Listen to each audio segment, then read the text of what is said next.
I was standing on the porch of the house I had paid for, holding a warm lemon loaf against my chest like a shield, when my daughter-in-law opened the door just a crack. She didn't open it wide enough to let me in, only wide enough to let the rejection out. The smell of the dinner I had been invited to, roast chicken and rosemary, my son's favorite, wafted out into the cool evening air, taunting me. Rachel's smile was thin, tight, the kind of smile you give to a door-to-door salesman you're trying to dismiss. "Oh, Martha," she said, her voice dropping to a whisper, though there was no one else outside to hear. "I think Daniel forgot to tell you. Tonight's not really ideal for you." I blinked, confused. My hands were trembling slightly, not from the cold, but from a sudden, sharp instinct that something terrible was happening. "But Daniel invited me," I said, my voice sounding smaller than I wanted it to. 7 sharp. He said it was a small family dinner. Before Rachel could answer, my son appeared behind her. My Daniel. The boy I had raised, the man whose mortgage down payment had come from my retirement savings, the man wearing the luxury watch I had bought him for his 40th birthday. He didn't look me in the eye. He looked at the floor, then at the wall, then somewhere over my left shoulder. "Mom," he started, and the tone of his voice made my stomach turn over. "We're keeping tonight. Elevated. Just a few colleagues and friends from the firm. It might be uncomfortable for you." Uncomfortable. The word hung in the air between us, heavy and poisonous. Uncomfortable for me? In the home I had helped them buy? With the son whose life I had subsidized for 20 years? I looked down at the lemon loaf in my hands, wrapped in foil, still warm from my oven. It suddenly felt foolish. A peasant's offering at a king's court. "I thought I was family," I whispered. Rachel smoothed her silk blouse, a blouse I knew cost more than my monthly grocery budget. "It's just better if you skip this one, Martha," she said. And then she delivered the blow that would change everything. "You know how image works. Honestly, you should learn to live less comfortably so we can focus on building our future. We need the space tonight. Live less comfortably." The audacity of the phrase took my breath away. They wanted me to live less comfortably, yet here I was, standing on a porch I paid for, wearing a coat I'd had for 10 years, while they prepared to entertain guests on my dime. They didn't want me to live less comfortably. They wanted to live more comfortably at my expense. And they wanted me to be invisible while I did it. I didn't scream. I didn't cry. Not there. I simply nodded, the movement feeling mechanical, like a rusty hinge. "I see," I said. "Well, you two enjoy your evening." I turned around and walked back down the path, my old bones protesting the indignity of it all. The porch light clicked off before I even reached my car. I was plunged into darkness, holding a lemon loaf that no one wanted, realizing that for the last decade, I hadn't been a mother or a grandmother to them. I had been an ATM, a resource, and resources don't get invited to dinner. Driving home that night, the tears finally came. They were hot and stinging, blurring the streetlights into long, watery streaks. Have you ever realized that the people you love the most don't love you back? Not really. They love what you do for them. They love the safety you provide. But they don't love you. It's a realization that breaks a heart in a way that can never be fully mended. It cracks you open. But as I turned into my driveway, looking at my small, dark house, a house that needed painting, a house with a furnace that rattled, the sadness began to harden into something else. Something colder. Something stronger. I walked into my kitchen and set the lemon loaf on the counter. It was cold now, I didn't turn on the lights. I sat in the dark, listening to the hum of the refrigerator, and I thought about that word. Uncomfortable. They were worried I would make them uncomfortable. Well, I thought, feeling a spark of resolve ignite in my chest. Perhaps it was time they learned what uncomfortable really felt like. The next morning, I woke up with a clarity I hadn't felt in years. Usually, my mornings were filled with worry about them. Did Daniel pay the insurance? Did Rachel get that appointment? Did the kids need tuition money? But today, the worry was gone, replaced by a grim determination. I went to the drawer where I kept the records. It was a heavy drawer, sticking a bit as I pulled it open, groaning under the weight of the truth I had ignored for too long. I pulled out the folder marked Family Expenses. A foolish label. It should have been marked Daniel and Rachel's Life. I sat at my kitchen table with a cup of tea and began to count. I needed to see it. I needed to see the price tag of their disrespect. The first page was the mortgage payment. Direct debit from my savings. The second page was the car leases, both of them. The luxury SUV Rachel insisted was safer for the children, and the sports sedan Daniel claimed he needed for client meetings. Then there were the smaller things, the ones that added up like slow drips from a leaking pipe, rotting the foundation of my own security. Health insurance, the landscaping service. The country club membership, they said, was essential for networking. The kids' private school tuition, the weekly grocery delivery, the streaming services. I ran my finger down the columns, my heart pounding a slow, heavy rhythm against my ribs. 118.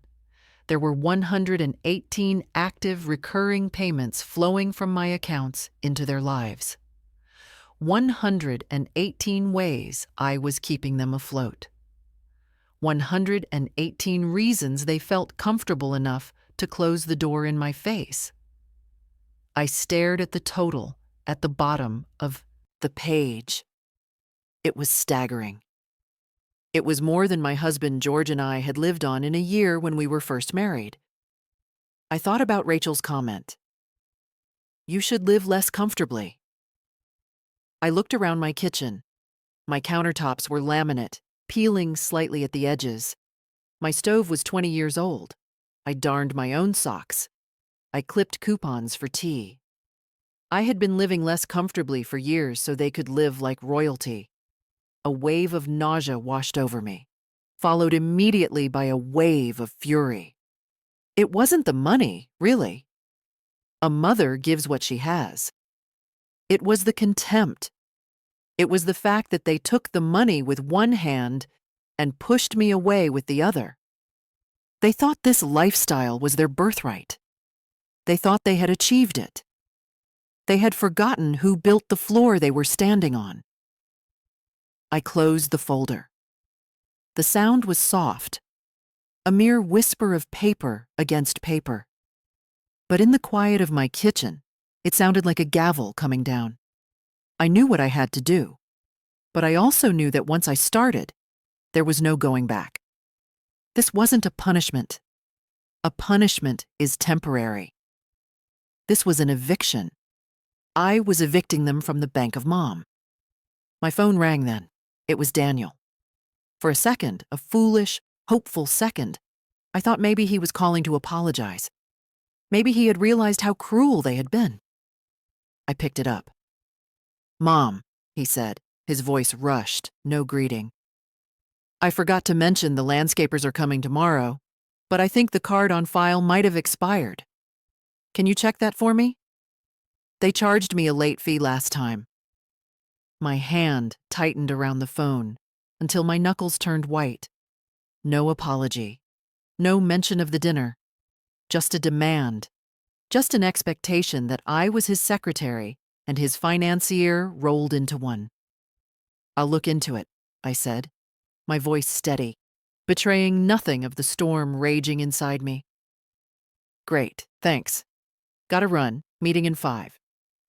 And he hung up. I sat there listening to the dial tone. I'll look into it. Oh, I would look into it, all right. I stood up and grabbed my purse. The bank opened in 30 minutes. Walking into the bank felt different that day. I've banked at the same branch for 40 years. I knew the tellers. I knew the manager, Linda. Usually, I walked in feeling like a tired old woman coming to manage her dwindling affairs. Today, I walked in with a mission. Martha, Linda said, smiling warmly as she waved me into her office. Good to see you. How are the grandchildren? They're fine, Linda, I said, taking a seat. I'm here to make some changes. Significant ones. Linda's smile faltered slightly as she saw the expression on my face. She closed the door. Is everything all right? Everything is going to be, I said. I need to cancel all automatic transfers to Daniel and Rachel's accounts. Every single one. Mortgage, utilities, credit cards, insurance. All of it. Linda blinked, her professional mask slipping for a fraction of a second. Martha, that's a lot of activity. There are over 100 recurring payments linked to those accounts. Are you sure? This will likely result in immediate service interruptions for them. I have the list right here, I said, sliding my folder across the desk. I've highlighted everything that needs to stop. Today, effective immediately. Linda looked at the list, her eyes widening as she scanned the sheer volume of it. She looked back at me, and I saw a flash of understanding in her eyes. Women our age, we know. We know what it looks like when a woman has given until she's hollowed out. She didn't ask for details. She didn't try to talk me out of it. She simply nodded. And one more thing, I added. I need to revoke Daniel's power of attorney, and I want to remove him as a beneficiary on my life insurance. The room went silent. This was the nuclear option. This was cutting the cord in a way that couldn't be retied. We can do that, Linda said softly. It will take some paperwork. I have time, I said. I have plenty of time. As I signed paper after paper, my hand didn't shake. With every signature, I felt a weight lifting off my shoulders. It was a physical sensation, like dropping a heavy pack I had been carrying up a mountain. Why had I carried it for so long? Because I thought it was love? Or because I was afraid that if I put it down, they would walk away from me completely? Well, they had walked away anyway. They had uninvited me. So what was I paying for? By the time I left the bank, it was noon. The sun was shining and the air smelled like autumn leaves. I decided to treat myself. I went to the little bakery on Main Street and bought a fresh croissant and a cup of fancy coffee, the kind with the foam that Rachel always said was a waste of money. I sat by the window and ate it, watching the world go by. I felt a strange, giddy lightness. I wondered how long it would take. It didn't take long. The first text came that evening just as I was settling in with a book. It was from Rachel. Martha, Netflix isn't working. It says payment declined. Did you get a new card? I looked at the message and took a sip of my tea. I didn't reply. 20 minutes later, a text from Daniel. Mom, did you forget to pay the electric bill? I just got a notification that it's overdue. Please handle this ASAP. Please handle this. Not, are you okay? Not, is something wrong? Just fix it. I turned my phone over and left it on the table. Let them wonder. Let them sit in the dark for a night. The next morning, the storm broke. I was in my garden, pruning the roses, something I hadn't had time for in months, because I was always running errands for them. My phone started buzzing in my pocket. It buzzed and buzzed and buzzed. It was like an angry hornet trapped in fabric. I finally pulled it out. 7 missed calls from Daniel, 3 from Rachel, and a string of texts that escalated from confused to frantic to furious. Mom? Answer.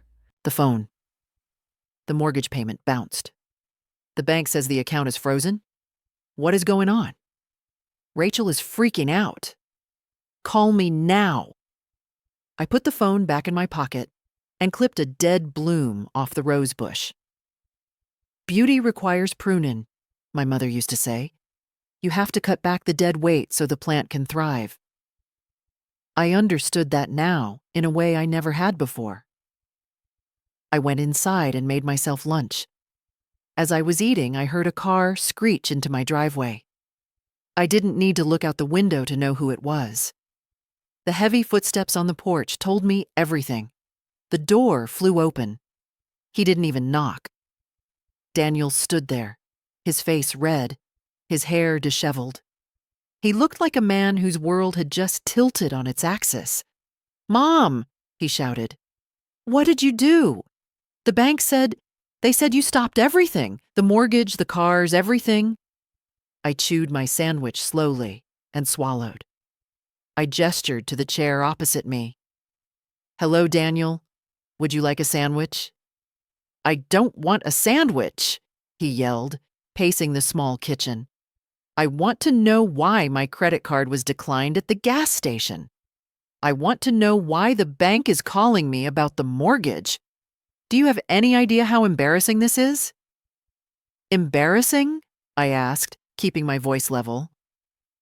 "Is it uncomfortable?" He stopped pacing and stared at me. "What?" "Uncomfortable," I repeated. "Like standing on a porch with a lemon loaf and being told you're not good enough to come inside?" His face went pale. The memory of the night before clearly crashed into him. "Is that what this is about? You're doing this because you're mad about the dinner?" "I'm not mad, Daniel," I said. "I'm just living less comfortably. Or rather, I'm ensuring you learn to live within your own comfort, not mine." "This is insane," he sputtered.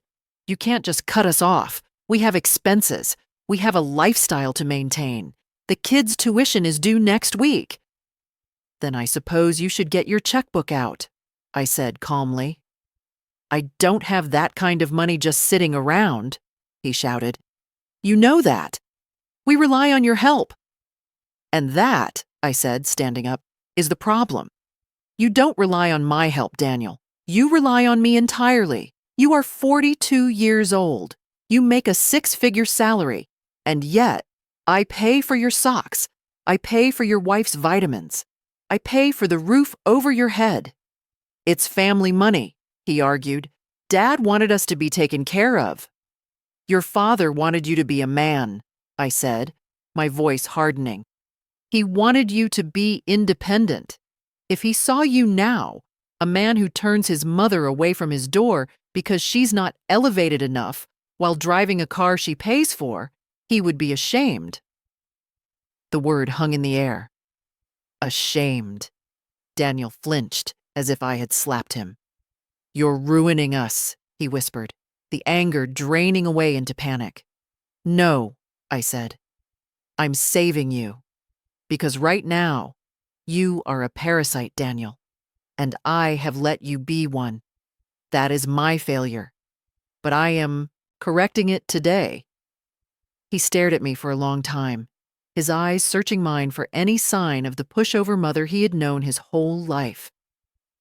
He didn't find her. She wasn't there anymore. She had died on the porch the night before.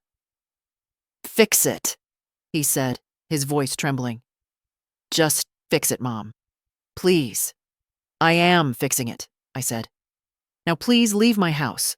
I have gardening to do." He left. He walked out the door like a zombie, stunned and silent. I locked the door behind him and leaned against it, closing my eyes. My heart was racing, but I didn't feel weak. I felt powerful. The silence in the house after he left was heavy, but it wasn't lonely. It was the silence of a battlefield after the cannons have stopped firing. I went back to the kitchen and finished my sandwich. It tasted like victory. But the war wasn't over. Rachel was next. She didn't come to the house. That would have been too direct for Rachel. She called me that evening. Her voice was ice cold. "Martha," she said, "I assume this is some sort of senile episode? I've already spoken to a lawyer about competency hearings." I laughed. I actually laughed out loud. It bubbled up from my chest, rich and genuine. "Oh, Rachel," I said, "you really have no idea who you're talking to, do you? You think because I bake lemon loaves and knit sweaters that I'm soft? I managed the books for George's company for 30 years. I know exactly what I'm doing, and if you try to drag me into a court, I will bring the ledger. Do you want the judge to see that I pay for your Brazilian waxes and your spiritual consultant?" There was a sharp intake of breath on the other end of the line. "I didn't think so," I continued. "You see, Rachel, you made a mistake. You thought my generosity was weakness. You thought you could treat me like an old piece of furniture. Useful, but better kept in the attic when company comes. But the furniture owns the house." "You're being cruel," she hissed. "What about the grandchildren? Are you going to let them suffer because of your ego?" "The grandchildren are welcome at my house any time," I said. "I will bake them cookies. I will read them stories. But I will not pay their private school tuition. If you can't afford it, perhaps you should sell the SUV, or the vacation home, or the watch Daniel is wearing." "I will never forgive you for this," she said. "That's fine," I replied. "I haven't asked for your forgiveness. I'm asking for your respect. And until I get it, the bank is closed." I hung up on her. It was the most satisfying sound in the world. Click. Silence. Peace. The next few days were quiet. Painfully quiet. The phone stopped ringing. No texts, no visits. I was alone. And in the silence, the doubt started to creep in. Had I gone too far? Was I a bad mother? A bad grandmother? I sat in my armchair by the window, watching the rain fall, feeling the ache of separation. It's hard to cut off a limb, even if it's gangrenous. It still hurts. But then, on the fourth day, there was a knock at the door. Not the pounding of an angry son, but a gentle, rhythmic rapping. I opened it to find Emily, my 19-year-old granddaughter. She was holding a Tupperware container and looking sheepish. "Hi, Grandma," she said. "Can I come in?" "Of course, sweetheart," I said, stepping aside. She walked in and set the container on the table. "I made lasagna," she said. "It's probably not as good as yours, but I wanted to bring you something." I felt tears prick my eyes. "Thank you, Emily." She sat down at the table and looked at her hands. "Mom and Dad are... It's really bad at home," she said quietly. "They're fighting a lot. About money. About you." "I imagine they are," I said. "They said you went crazy." She looked up at me, her eyes clear and intelligent. "But I don't think that's true. I saw the list, Grandma. Dad left it on the counter." My breath caught. "You saw it?" "Yeah. 118 things." She shook her head. "I had no idea. I didn't know you paid for my car insurance. I didn't know you paid for... everything." She reached across the table and took my hand. Her skin was soft, young. "I'm sorry," she said. "I'm sorry we took so much. I'm sorry we didn't say thank you." A single tear rolled down my cheek. This was it. This was what I had been starving for. Not the money, not the control, just this. Acknowledgement. "Thank you, Emily," I whispered. "That means more than you know." "Mom is saying we have to sell the house," she said. "And Dad is trying to get a loan, but his credit isn't great because... well, because he never had to worry about it before. They will figure it out, I said firmly. They are capable adults. They just forgot that fact. I know, she said. And Grandma? I got a job at the campus bookstore. I can pay for my own gas now and my own insurance. I squeezed her hand, my heart swelling with pride. That is wonderful, Emily. I am so proud of you. I don't want to be like them, she said, her voice fierce. I don't want to be helpless. You won't be, I promised her. You have your grandfather's spine. Emily stayed for dinner. We ate the lasagna, which was actually quite good, and we talked. We didn't talk about money, or Daniel, or Rachel. We talked about her classes, about books, about the future. For the first time in years, I felt like I was having a conversation with a family member who actually saw me. When she left, she hugged me tight. I love you, Grandma, and good for you. I watched her drive away, feeling a warmth spreading through my chest. I had lost a son and a daughter-in-law, perhaps temporarily, perhaps forever. But I had found my granddaughter, and I had found myself. 2 weeks passed. I heard through the grapevine, my friend Susan, who plays bridge with Rachel's mother, that things were chaotic. Daniel had sold the sports car. Rachel had canceled the landscapers and the country club. They were downsizing. They were angry, yes, but they were surviving. One evening, I was sitting on my porch, the porch of my own paid-off, comfortable home, sipping tea. The sun was setting, painting the sky in shades of violet and gold. A car pulled up. It was Daniel's sedan, the one that replaced the sports car. He got out slowly. He looked tired. He looked older. He walked up the path, his hands in his pockets. He didn't charge up the steps this time. He stood at the bottom, looking up at me. "Hi, Mom," he said. "Hello, Daniel," I replied. I didn't invite him up. Not yet. I brought back the watch," he said, pulling a box from his pocket. I shouldn't have kept it. I sold the other stuff, but this... You gave this to me. It felt wrong to sell it." He walked up the steps and placed the box on the railing. "I don't want the watch, Daniel," I said gently. "It was a gift. It belongs to you." He looked at the box, then at me. His eyes were red-rimmed. "I don't deserve it. I don't deserve any of it." "No," I agreed. "You didn't. But you can earn it." He nodded, swallowing hard. "It's hard, Mom. It's really hard. We're struggling." "I know," I said. "And I have faith in you. You are smart, Daniel. You are capable. You will figure it out." "Rachel is still mad," he admitted. "That is Rachel's burden to carry," I said. "Not mine." He looked at me with a strange expression. Respect? Fear? Maybe a bit of both. "You really aren't going to bail us out, are you?" "No," I said. "I love you too much to cripple you any longer." He let out a long, shaky breath. Okay. He turned to leave, then stopped. Can I come for dinner sometime? Just me? And the kids? No business, no elevated guests, just dinner?" I smiled. A real, genuine smile. "I would like that very much, Daniel. How about next Tuesday? I'll make roast chicken." "I'd love that," he said. His voice cracked. "Thanks, Mom." I watched him walk back to his car. He walked differently.